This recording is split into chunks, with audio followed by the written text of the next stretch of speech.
and today I'm going to be talking about virtual running medals.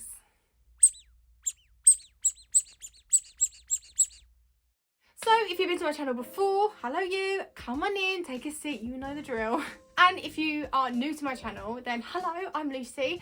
I've been on a running and weight loss journey since February 2020. I started my journey at 230 pounds. I couldn't run for more than 30 seconds. I looked all over the internet for someone who had been in the position where I was and had managed to get themselves into a position I didn't think was possible, and that was running marathons. Now, unfortunately, I couldn't find someone who was showing it how I needed to see it. I needed to see the struggle that I was going through, and I needed to see that it was worth it and it was normal. Now, since February 2020, I've lost a lot of weight, I've run a lot of miles, and I can now call myself a marathoner. I did what I didn't think was possible back then. So I have decided to become the YouTuber that I was looking for way back then in the beginning of my journey.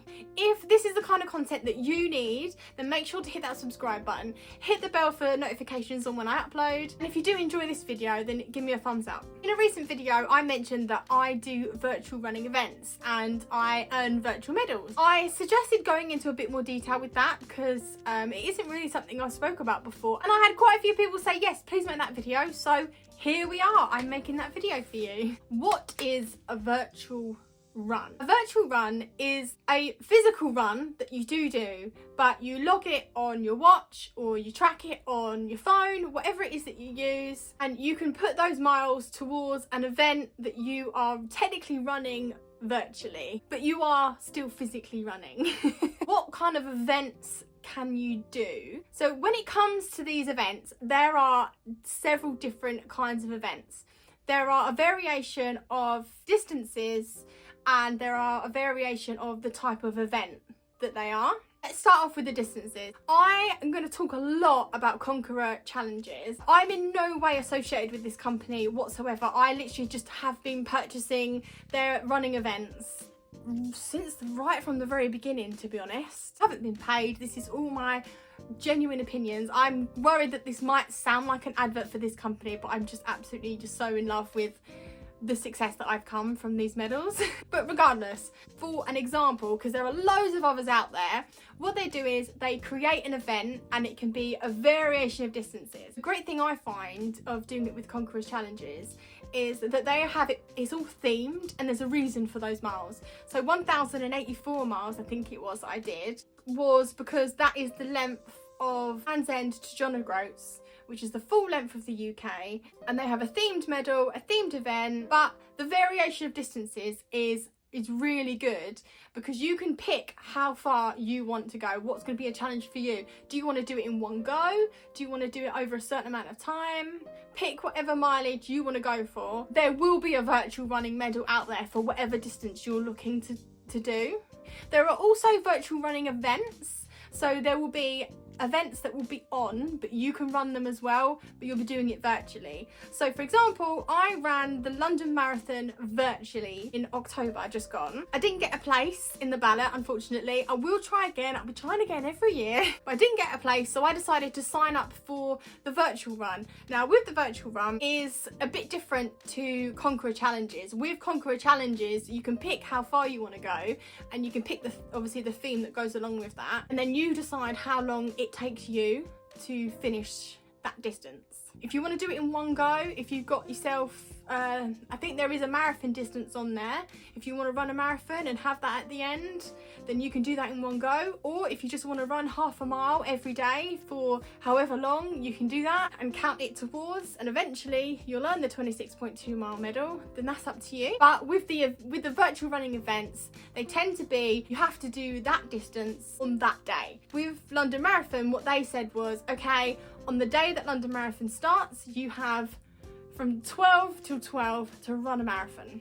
I decided to do it all in one go, get it over with. But what I could have done was I could have chopped it up and I could have gone for 4 runs. As long as I'd ran that distance, I would have earned that medal. So you can have a variation of distances and a variation of events when it comes to virtual running. And how do they work? So there normally is an app that they have, or there will be a form that they want you to fill. What happens with Conqueror Challenges, I'll speak about them first. They're really, really simple. You can connect them to your Strava, so all of your miles will just automatically go over, and you can choose which medal, depending on what one you're working towards, which medal you want those miles to go to. Or you can do what I do, which is just, I find the easiest thing, is going on the app, typing how many miles I've ran, and then add it on. And Conqueror challenges, they don't ask for proof. So technically you could just make it up, but you'd only be cheating yourself and you wouldn't have actually earned the medal. I wouldn't recommend making it up. Unless you just really wanted a medal and you didn't want to run. London's virtual marathon, they had a specific app that they had, and you could actually track the run. This is how I did it with them, because my watch wasn't working. I'll put, if you want to see the video, I'll put it linked somewhere. They have a specific app that they've made, and you can press start, boom, and it tracks you, GPS, and then as soon as the run's over, obviously it will send that straight off, and that's their proof. They know that you've ran. If you don't use the app, then obviously you need to send proof, and you can get that with your Garmin stats or your Strava. If you can get like a print screen or some sort of accumulation of what you've ran, and then you send that off to them, they'll accept that as proof. Obviously, if it's a day where they specifically want you to run on that day, I think the proof that you need is to show you've completed the miles and you've done it on that day. So they need to see that you've started and finished on the same day, blah, blah, blah. You know, you get it. Okay, what ones have I done? Now, I've actually written them down. I've done quite a few. Okay, we'll start with the Conqueror challenges. And the first one I ever did was the English Channel. That one is 21 miles long. This was the first medal I'd ever earned, and it took me 2 weeks. I just started running. I think I was doing maybe at most 3 miles would be the longest run that I would do, and even so that would take me over an hour. I was right at the very beginning of my journey, and earning that medal was amazing. It was the best feeling. I'd never even properly held a medal before. I'm so unsporty and out of that world. I then went a little bit ambitious and realised I want to do a few more. I want to make this last a bit longer. Second one that I earned with Conqueror Challenges was the Grand Canyon medal. Now this one was 280 miles. I nearly said calories then. 280 miles. This, I can't remember how long it actually took me. I want to say maybe 3 months. It took me a while because I was still in the early stages of my runs, but it was the best feeling in the world, doing the run and then going on the app and clocking those miles to go towards the Grand Canyon medal. And yeah, that medal is really special to me. I think that one, there was a big shift in my fitness. I got a lot fitter while earning that medal. Then the next one I did, actually ended up making use of the bundle. Sometimes they have bundles, so it's cheaper if you pick 3 medals that you're going to have, and you can have all 3 on the go at the same time. But what I do is, if I have a bundle and I have more than 1 medal I'm working towards, I only allocate, if I've ran 1 mile, that 1 mile will go towards one of those events. Whereas you can add 1 mile to each of them if you really wanted to. But for me personally, I can't hang that medal up unless I've physically ran each and every single mile that is on that medal and not shared it with another medal. That's just a personal thing. And with that bundle, I got the St Francis Way, which is 312 miles. I got the Gaza Pyramids, which is 46 miles. And I got Land's End to John O'Groats, which is 1,084 miles. I worked on the St Francis Way medal first. That took me quite a long time, but by that point I was running outside, I'd got off the treadmill, I could run a lot further, I wasn't having to stop as often and walk. Got the Gaza Pyramids because I just wanted to do a bit of a shorter one and earn a medal sooner than months and months of running. That was quite nice to only have 46 miles at that point to earn that medal. And then I started Land's End to John O'Groats, and I've only just finished it. I think that's taken me a year, I can't remember. Some other virtual running events that I've done are a couple charity ones. Now I've ran the Remy Virtual 10k, and that one was a specific distance that had to be done on a specific day, and that was well, Remy themed. If you didn't know, my husband is in the Remy, so that's why I've chose that one. And what happened on that day was I got up, I got out on the day that they wanted it done. I ran a 10k distance, recorded it on my watch, I sent them the proof via email, and I had my medal through the post. Another charity one I did right in the very beginning in May 2020 was the VE Day anniversary medal. Now what they wanted here was a bit different. It was a whole week's worth of running that you had to record, and then they will send you the medal. So there was no specific amount I needed to run, but I just needed to run and prove that I'd done that on that week. So I'd done 5.5 miles in that whole week in total, so I was very early days. For me, that was a really big achievement. I was really happy. I remember being very happy with submitting 5.5 miles. I think I got a pin badge as well for that somewhere. Yeah. And I've also ran, obviously, London Virtual Marathon. I've kind of already spoke about this right at the beginning, but with London Marathon, it was a specific event to run a specific distance on a specific day. The interesting thing about London Virtual Marathon, I received the exact same medal that the people who ran on the day got, which I think was a really nice touch, because I just think that's a really nice touch. I really do. I think that was lovely to have the exact same medal that everybody had on the day. Just makes you feel good. They even sent you a bib number as well. I ran with my bib number on. Yeah, that was a really good one. That's probably my favourite virtual event that I've done. I want to talk about why they have helped me and why I love them so much. Now, I don't do them in place of actual events. I do both. I'm greedy. I like to do them all.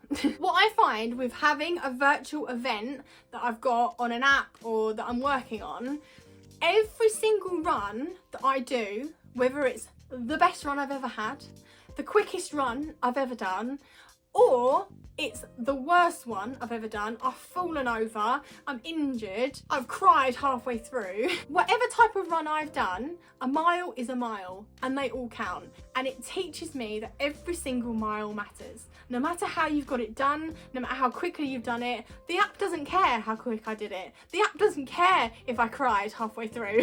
The app wants to know, how many miles did you do? Every single mile counts. Another reason why I absolutely loved them as a beginner runner was I used to be very, very embarrassed about how slow I was, and I used to be really embarrassed about what I looked like. I didn't want people to see me. I wanted the chance to earn a medal, but I didn't want to be around other people. The virtual medals gave me an opportunity to not have to worry about turning up, getting new kit, what I look like, registering, and I didn't know what I was doing. Best thing I found was I could get on the treadmill and run in my own home, at my own time, in my own pace, no judgment, no nothing. No one was there looking at me, and I knew I was running to earn a medal. And it encouraged me, and it actually helped me improve. And I think it is that little bit of reward you deserve for putting that effort in. And if you are self-conscious and you really want to be earning medals and hanging medals on your wall, try virtual running. For me, it was all about making myself feel comfortable and celebrating the small wins. And if I have a virtual run that I'm working on, then I celebrate every single mile that I run when I add them on. And it is celebrating the small wins, and it's an easy way for me to celebrate every single mile. If you're not confident enough yet to get out and run in front of other people, especially at events, if you're not ready, it's absolutely fine. You don't have to be ready, there's no rules. If you have made it this far, then you're the perfect people for me to ask. I'm thinking about doing a Q&A for my channel. I've not done one before because Q&As aren't really the sort of videos that I would watch, but I get lots and lots of questions asking how I do things, how I plan this, what do I eat, I have quite a lot of different questions I get from lots of people on here and over on my Instagram at Lucy Shaw Vlogs if you want to have a look there. So if you do have any questions, please put them in the comments below. I'll have a look through, and I'm gonna ask on my Instagram as well, and maybe I can put together a video with lots of different questions and I can answer them all in a video. So yeah, let me know in the comments below if you have any questions that you'd like answered on a Q&A video. Head over to my Instagram if you want to keep up to date with my runs. I post every single run I do on the day I do it, so that is the place to be if you want to keep up to date with my running. And guys, thank you so much for watching. Make sure to hit the subscribe if this is the kind of thing that you need to see, and I will see you guys soon for some more updates. Bye guys.